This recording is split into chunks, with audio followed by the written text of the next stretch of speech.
Hi guys, today we are talking about navigating the L-1 visa. So without further ado, let's get started.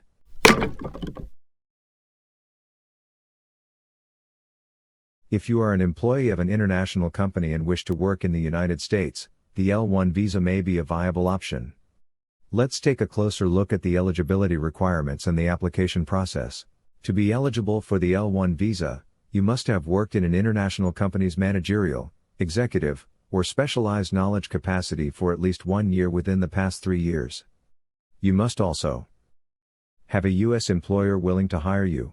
Once you have confirmed your eligibility, you can submit your L-1 visa application. This typically involves providing documentation of your employment history and qualifications and your employer's corporate structure and business operations. After submitting your application, you may be required to attend an interview at a U.S. embassy or consulate. During this interview, you will be asked about your qualifications and your employer's business operations.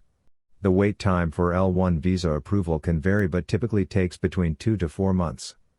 Once approved, you can enter the U.S. and begin working for your employer. It's important to note that the L-1 visa has limitations.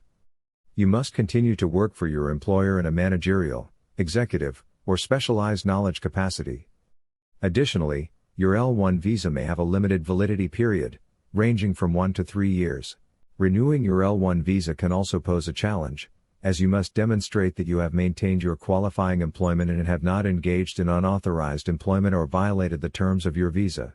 While navigating the L-1 visa process can be complex and challenging, it can also offer valuable opportunities for international employees to work in the U.S. and contribute to the growth of their employer's business. If you like these types of videos, subscribe to our channel. Thanks for watching.